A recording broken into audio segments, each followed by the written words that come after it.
जी, break से आ गए हैं वापस। आपको एक बार फिर से कहेंगे खुशामदीद और बात करूंगी यहाँ पे कि भाई हम देख रहे हैं कि कौमी असम्बली में जो अपोजिशन लीडर हैं और पाकिस्तान तहरीक इंसाफ के रहनुमा उमर अयूब ने जो एक बयान दिया है जिसमें कहा है कि नून लीग की हुकूमत जो है वो पाक फौज और तहरीक इंसाफ को आमने सामने जो है लाना चाहती है, लेकिन तहरीक इंसाफ और सिपह सलार जनरल आसिम मुनीर ऐसा होने नहीं देंगे।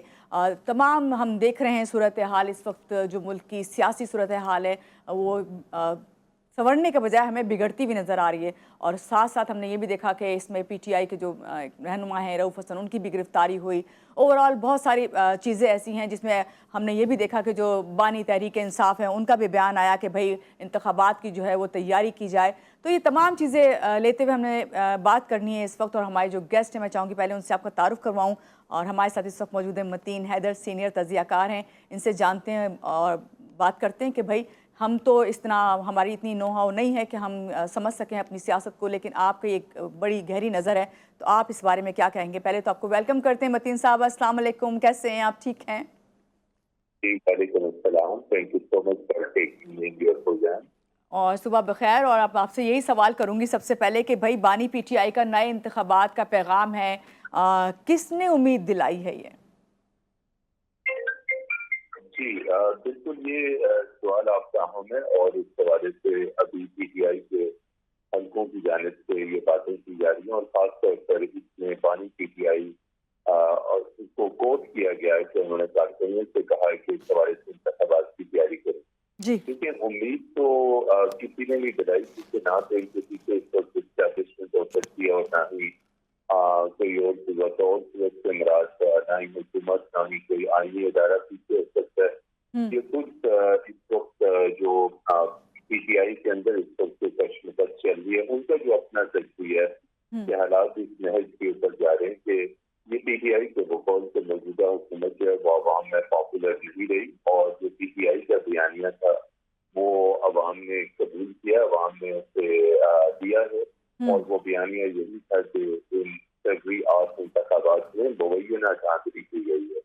तो ये बड़ा बयानिया, इसको लेकर वो आगे चल रहे हैं। और फिर अभी जब उन्हें इलेक्शन कमीशन ऑफ पाकिस्तान की जानिब से सुप्रीम कोर्ट ऑफ पाकिस्तान के फैसले के ऊपर अमल दरामद करते हुए अभी जब उन्हें शिफ्टें मिली हैं उसके बाद उनके डबोलाइजे में उनके मौक़िफ़ में मज़ीद तक़वियत मिली है। लेकिन जो इसकी हकीकत है कि अभी जिस तरीके से इलेक्शन कमीशन ने इन्हें सूबाई असम्बलियों में और कौमी असम्बली में इन्हें इनकी मखसूस नशिस्तें दी हैं, जिसके बाद पीटीआई की असम्बलियों में जो अक्सरियत है वो बढ़ गई है, इसके बाद दोबारा आम इंतखाबात की तरफ जाना, उसकी कॉल देना, ये वैसे ही एक अहमकाना इक़दाम होगा जिसका पीटीआई ने और इसके बानी चेयरमैन ने जिस तक पंजाब असम्बली तहलीक करती, इस वक्त जब वो पंजाब में बरसर इक़्तिदार थे और सदर पख्तूनख्वा की असम्बली तहलीक करती जिस वक्त वो उसमें बरसर इक़्तिदार थे। और उसके बाद पीटीआई के ऊपर क्रैकडाउन हुआ, उनके पास किसी सूबे की कोई गवर्नमेंट नहीं थी। ग्रेजुअली गिलगित बल्तिस्तान की हुकूमत भी उनके हाथों से गई और इसी तरह आज़ाद जम्मू कश्मीर की जो हुकूमत थी वहाँ पर उनके पीटीआई के जो सरकार थे उनके खिलाफ अदम एतमाद आई, तो वो उसको तमाम तर पीटीआई के अंदर की हल्के भी बुलंदर करार रहे हैं। और बानी पीटीआई ने भी इस चीज से इत्तेफाक किया है कि ये उनसे बड़ी गलती हुई थी। तो अभी फिलहाल अगर वो इंतखाबात की तरफ जा रहे और इंतखाबात की कॉल अभी तक तो उन्होंने नहीं थी, लेकिन ताहम उन्होंने ये कहा कि कारकुन इसके बारे से तैयार नहीं। ये ऑल ऑफ ए सडन इंतखाबात की तैयारी से मुतल्लिक कारकुनों को कॉल देना, उनको इस तरफ तैयार करना, मैं नहीं समझता कि एक इंतखाबात, आप देखिए एक इंतखाबात और हो जाएंगे तो क्या वो मसाइल का हल होगा? मसाइल का हल कतई इंतखाबात नहीं। मसाइल का हल ये है कि आप सिस्टम के अंदर इस्लाहात लाएं। आप इस वक्त जो पाकिस्तान के कोर इशूज हैं उन इशूज के ऊपर जो है वो एक स्ट्रैटेजी पेपर दे। जब पीटीआई पावर में थी उस वक्त उनके पास किसी किस्म का कोई स्ट्रैटेजी पेपर नहीं था। इस वक्त सबसे बड़ा जो क्राइसिस है पाकिस्तान के अंदर वो एनर्जी का क्राइसिस है। की पेमेंट की चीजें जो है वो सामने आ रही है, बल्कि आ चुकी है और बड़ी शदोमत के साथ ये मामला सामने आया है कि अरबों रुपए जो है वो बिजली के बिलों में आवाम से वसूल करके इन्हें आईटीपी को दिया जा रहा है। बड़ा गंभीर इशू है। इसके साथ साथ कौमी सलामती का मामला है, बढ़ती हुई दहशतगर्दी जी, बिल्कुल सही आपने बात की। मतीन साहब, यहाँ पे मैं पीका एक्ट के तहत जो है फौरी ट्रायल करने की बात हो रही है। क्या सियासी मुस्तकबिल के लिए इसे इस्तेमाल किया जा सकता है? क्या जो सियासी मकासद हैं बिल्कुल खास तौर से? बिल्कुल ये आपका बड़ा अहम सवाल है। Prevention of electronic crimes act जो है ये एक नई डेवलपमेंट है साइबर स्पेस, साइबर क्राइम्स, जिसे आजकल डिजिटल टेररिज्म भी कहा जा रहा है। क्राइम्स के डिजिटल मीडिया और डिजिटल डिवाइसेस जो है वो अपने अरूज के ऊपर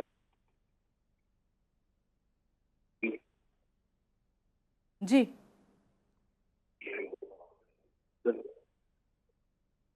जी इस्तेमाल करिए। आपको स्पेसिफिक की सवाल यकीनी तौर पर जो सियासी मुनरफीन है और सियासी मुखालफीन है उनको इसके तहत बुक किया जा सकता है। अभी 19 जुलाई को ये वजारत कानून ने एक मरासला जारी किया जी और इस मरासले के तहत इस्लामाबाद हाई कोर्ट से कहा गया कि बाद के मातहत अदालतें उन्हें जो है वो साइबर कोर्ट्स यानी डिजिटल कोर्ट्स में जो है वो तब्दील किया जाए।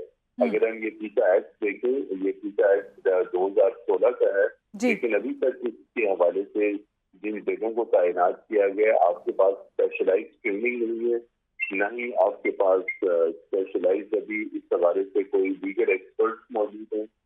कोर्ट्स भी सेपरेट नहीं बनाई गई। वही बात है अदालतें हफ्ते में एक दिन साइबर केसेस की समाप्त करेंगी और ये जो अभी हाल ही में पीटीआई के रहनुमा रोहित हसन को बुक किया गया है, उनके साथ साथ बजाज सिंधिया को और दीगर जो पीटीआई के कोऑर्डिनेटर जो रहनुमा है उनको बुक किया गया है। उनके मुकदमात इसी अदालत में चलेंगे और ये अदालतें जो है इस पीका एक्ट के तहत जो है वो जल्द से जल्द समाज को मुकम्मल करने की पाबंद होगी। और इसमें बड़ी अहम इसमें शिकें के हवाले से जो है जब इसमें इस्लामाबाद पुलिस के बाद थाने के उनके अंदर भी साइबर सेक्शन बनाए गए कि पुलिस जो है वो इस हवाले से स्पेशल मुकदमा बनाएगी, यानी FIR स्पेशल की होगी जिसमें साइबर के जो क्राइम्स हैं उनकी वाजे वो दर्ज किए जाएंगे। और अगर मजीद रहनुमाई दरकार होगी तो Islamabad police federal investigation agency से रिव्यू करेगी। फेडरल इन्वेस्टिगेशन एजेंसी इस हवाले से मुतल्लिका पुलिस को गाइड करेगी। बहुत कॉम्प्लिकेटेड मामला है, इसमें बहुत तैयारी करनी है और लगेगा। और फिर इसके साथ साथ FIA और पुलिस जो है वो 45 दिन के अंदर अंदर अगर अदालत ये भी हुक्म देती है कि किसी किस्म की ज्वाइंट इन्वेस्टिगेशन टीम बनाई जाए तो वो ज्वाइंट इन्वेस्टिगेशन टीम 45 दिन के अंदर अंदर उन तहकीकात को मुकम्मल करने की पाबंद होगी। तो अभी जो सरदस्त अहम इशू है कि साइबर क्राइम से मुतल्लिक लीगल माहिरीन यानी अटॉर्नीज की भी कमी है। और इसी एक्ट के तहत कहा गया था कि जो जजेस इन स्पेशल कोर्ट्स में होंगे उनको साइबर और डिजिटल क्राइम से मुतल्लिक ट्रेनिंग दी जाएगी।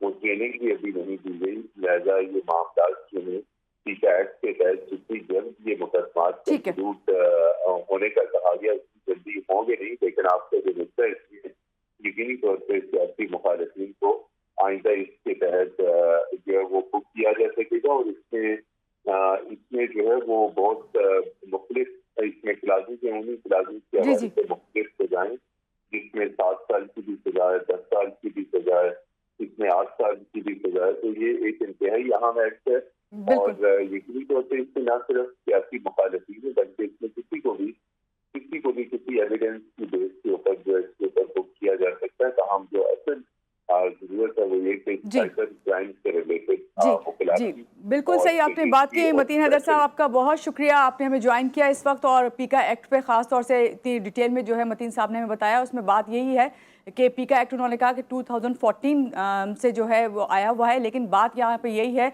कि इसको इम्प्लीमेंट करने के लिए सबसे पहले ज़रूरी है कि जो इसमें माहिर लोग हैं पहले उनको जो है यहाँ पे तयन किया जाए, उसके बाद ही इससे कोई फ़ैसले किए जा सकते हैं। लेकिन बहरहाल हम जो आवाम हैं उनकी तमाम नज़रें ना सिर्फ सियासी मुआशी हर चीज़ पर हैं, बल्कि वो यही सोचती है कि बेहतर से बेहतर जो है आगे हमारी जो मुल्क में सूरत हाल है, ख़ासतौर से सियासी पार्लियामेंट जो है वो स्टेबल होती हुई नज़र आए, क्योंकि आवाम की स्टेबिलिटी जो है इसी में है। यहाँ लेंगे एक ब्रेक के बाद वापस आएंगे तो हमारे साथ और मेहमान होंगे और आपकी लाइव कॉल्स होंगी। हमारे साथ रहिएगा।